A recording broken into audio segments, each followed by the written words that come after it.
Two identical warehouses side by side, same size, same street, same condition. One sells for 1 million and other one sells for 1.3 million. Why? And it's nothing to do with the bricks. The buildings are twins. The only difference is the document most investors barely read: the lease. One has the strong tenant locked in for 10 years with the rent that rises every year. The other has a shaky tenant with 18 months left and no guarantee behind them. So same building, $300 apart, and it's all in the lease. Here is the truth that separates professional commercial investors from the beginners. In commercial property, you are not really buying a building, you are buying an income stream. And the lease is the contract that defines how big that income is, how long it lasts, how reliable it is, and who is on the hook if it stops. So today I am going to show you to read a commercial lease the way a professional investor does. The handful of questions we ask, the traps we look for, and the clauses that can quietly make or cost you a fortune. By the end, you will never look at the listing with 6% yield the quite same way again. Hi, I am Anita Kumar, the founder of A&P Buyer Agency. If commercial is anywhere on your radar, this might be the most useful 20 minutes you spend, because the lease is where the money is won or lost. Let's start with the mindset, because it changes everything. In residential, you value a property by comparing it to the house that's sold down the road. The building is the asset. In commercial, it flips. The lease is the asset. The building is almost just the box the income comes in. Remember, the commercial property value formula is value is equal to net income divided by yield. This means the quality of the lease has a direct impact on the property value. A stronger, longer and more secure lease gives your buyer greater confidence, so they are willing to accept a lower yield. A lower yield in turn results in higher property value. Conversely, if the lease is weak, short term or carries greater risk, buyers will demand a higher yield to compensate for that risk. A higher yield means lower property value. Let me show you the real example. Imagine a commercial property generates a $60,000 a year in the net rental income. If the tenant only has a short lease remaining, or they are a small business with uncertain financial strength, buyers will see that as a higher risk. To compensate for that risk, they'll want 7.5% yield. So now, using the commercial property formula, value is equal to net income divided by yield. The property would be worth $60,000 divided by 7.5, which comes 800K. So now imagine it's the exact same building in the exact same location, earning the same 60,000 per year. The only difference is that it's leased to a blue chip tenant on a 10-year lease with a fixed annual rental increase. Because the income is far more secure and predictable, buyers are willing to accept a lower 5.5% yield. So the value becomes like this now. $60,000 divided by 5.5 is equal to approximately $1.09 million value. That's an increase of almost $300,000 in value, and nothing about the building has changed. The bricks are the same, the land is same, the rent is same. The only thing that changed was the quality of the lease. That's why experienced commercial investors don't just buy a building, they buy a secure income stream. A great lease can add hundreds of thousands of dollars to a property's value without spending a single dollar on renovation. So when a professional looks at the commercial deal, they don't start with a building, they start with the lease and they run a checklist. Let me hand you that checklist, one question at a time. There are really 4 big questions and then couple of traps and pros which you should never fall for. Question 1. It's the one that decides how much of the rent you actually keep. Who pays the outgoing? Outgoings are the running cost of the property. It's like council rates, water rates, building insurance and land tax, strata levies, repairs, maintenance, etc. And they are not small. On a typical property, outgoing can add 20 to 30%, sometimes more, on top of the base rent. So the question of who pays them is enormous. It can be the difference between a great investment and a mediocre one. This is where you need 2 words, net lease and gross lease. On a gross lease, the tenant pays one all-in figure and the landlord pays the outgoing out of that. So on the net lease, the tenant pays the base rent and the outgoings on top. In Australia, the net lease is the most common structure and it's one investors love because the rent you are quoted lands much closer to the money you actually keep. Let me make it real with two listings. Both advertise 60,000 rent. Listing A is a gross lease. So after you pay say 15,000 of rates, insurance, repairs, you really netting around $45,000. Listing B is a net lease. The tenant pays those outgoing, so you keep close to full $60,000. So same headline numbers, $15,000 a year a difference in your pocket, and over the 10 years that holds around 150k. A beginner sees the same rent, a professional asks net or gross. You'll also hear people borrow the American terms like double net or triple net, meaning the tenant covers 2 or 3 big cost categories like rates plus insurance or rates plus insurance plus maintenance. Those exact labels aren't standard here, but the idea is more outgoing the tenant carries, the cleaner and more predictable is your income. The pro move is simple. Never accept a rent figure at face value. Always ask, is this net or gross? And exactly which outgoing does the tenant cover. Get the schedule of outgoings, add them up and work out your true net income. That number, not the headline, is what you are really buying. Now the second question to ask is how long is the income locked for?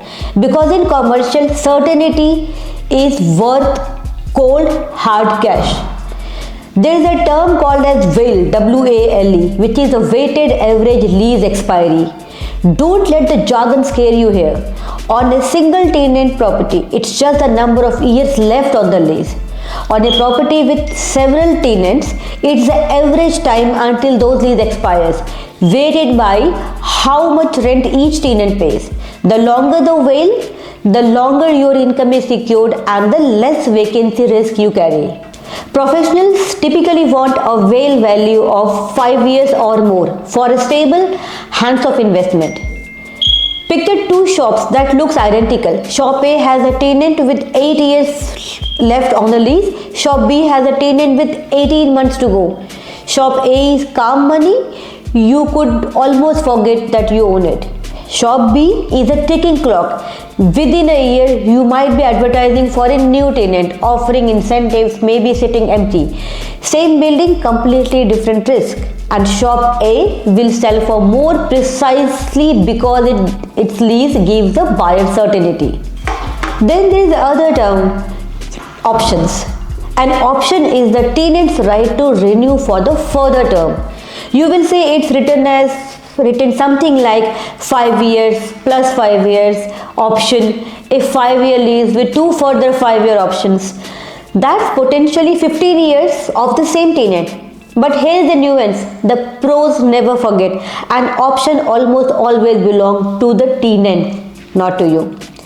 They can choose to renew or walk away when the term ends.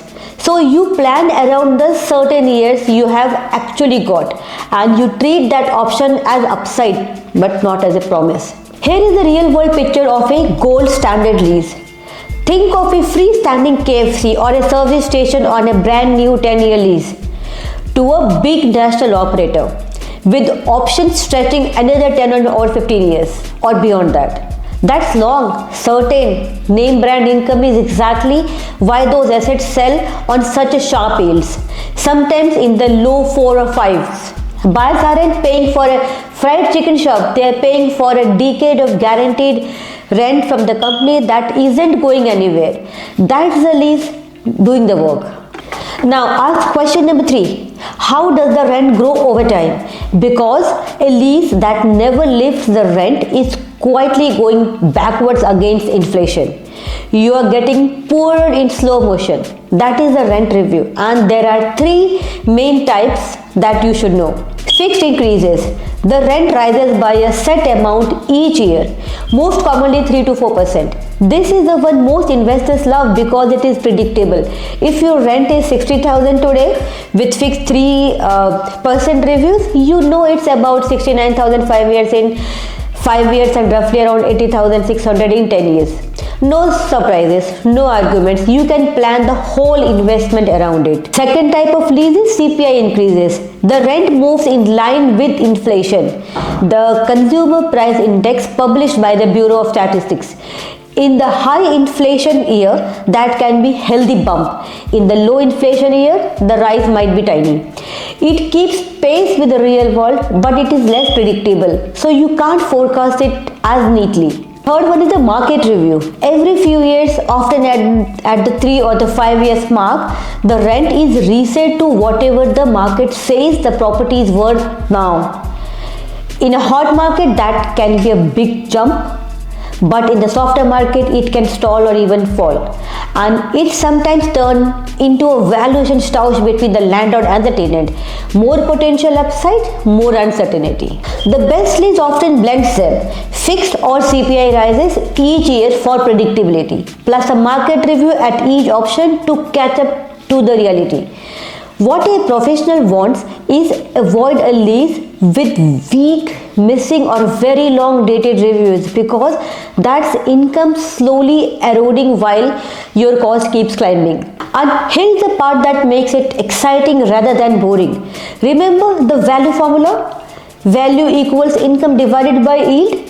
That means every extra dollar of rent your reviews create doesn't just lift your cash flow, it lifts the value of the whole property.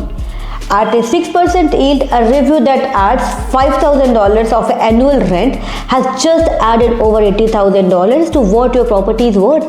The rent review isn't admin, it's a capital growth written into the contract. And the question 4, and it quietly underpins all others.